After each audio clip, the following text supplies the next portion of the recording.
Terima kasih Damia di Sarawak. Salam sejahtera dan salam satu Malaysia. Perolehan pelbagai aset pertahanan terutama yang sangat diperlukan kawasan keselamatan khas Pantai Timur Sabah Eskom akan dipercepat melalui peruntukan khas sebanyak 23 juta ringgit yang diluluskan Kerajaan Persekutuan. Ketua Setiausaha Negara Tan Sri Dr. Ali Hamzah berkata, perolehan aset Eskom itu turut melibatkan lebih 200 buah bot dalam jangka masa terdekat.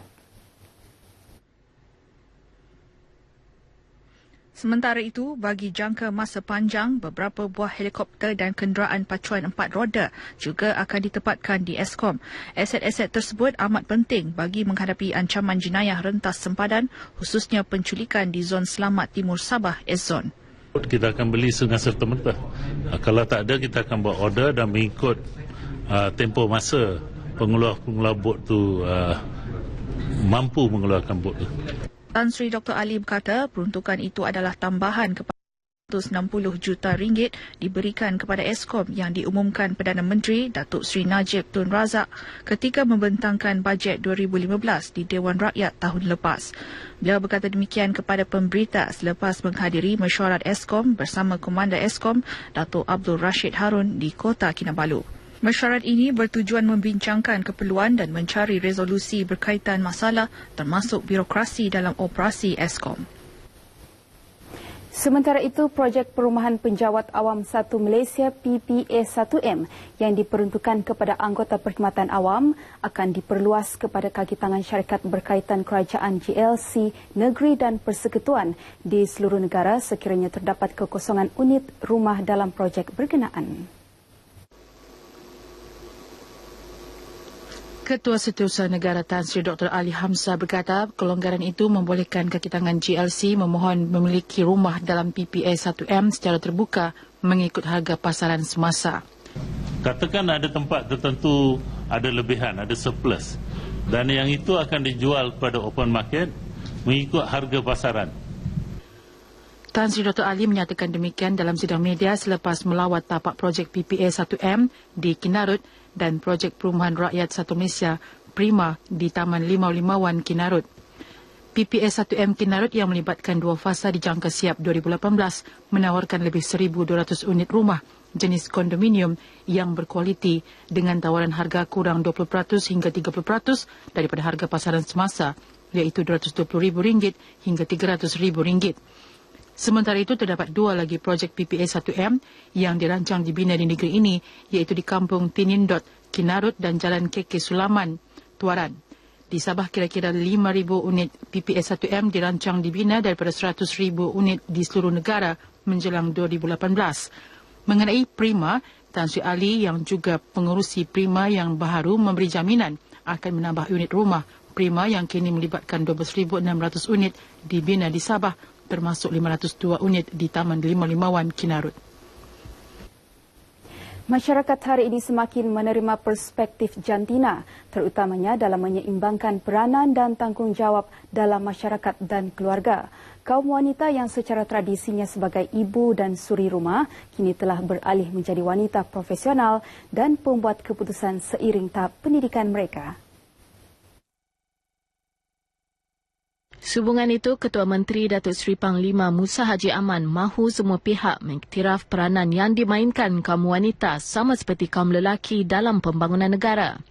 Menyentuh isu kemudahan dan perkhidmatan yang memerlukan perhatian lebih untuk memenuhi keperluan wanita, beliau berkata kemudahan tersebut perlu diselenggara dengan baik dan selamat bagi memenuhi keperluan kumpulan tertentu seperti ibu-ibu yang menyusukan bayi, keluarga yang bersama kanak-kanak dan orang tua. Beliau berucap merasmikan seminar on Gender Roles and Development. Teks ucapan beliau dibacakan Menteri Belia dan Sukan Datuk Taufik Abu Bakar Titingan.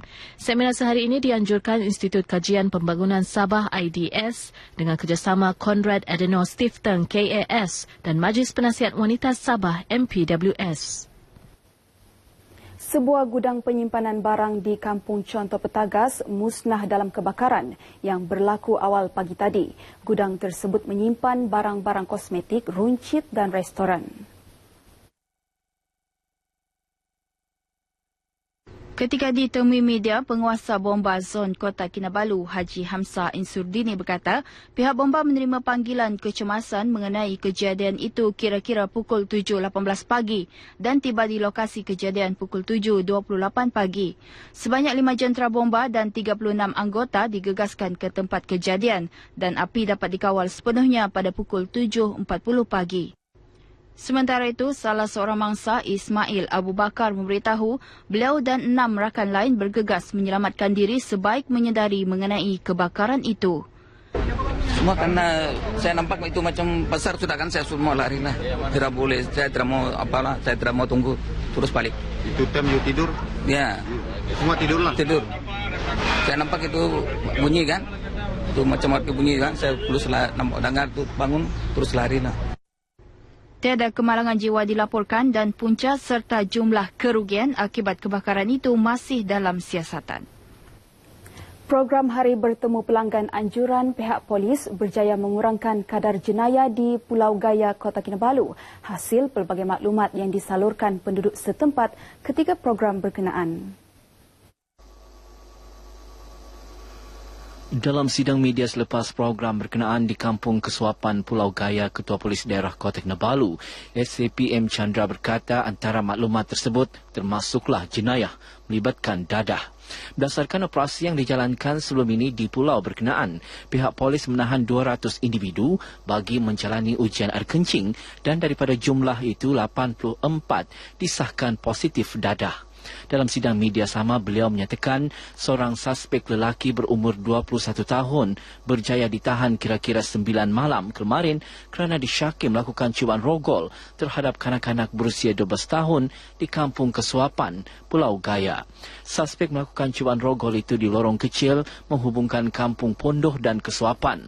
Bagaimanapun, cubaan suspek gagal apabila tindakannya disedari penduduk kampung. Suspek direman selama 4 hari bagi membantu siasatan. Sekian bahan berita dari Sabah petang ini. Seterusnya kita kembali bersama Norlela di Angkasa Puri. Silakan.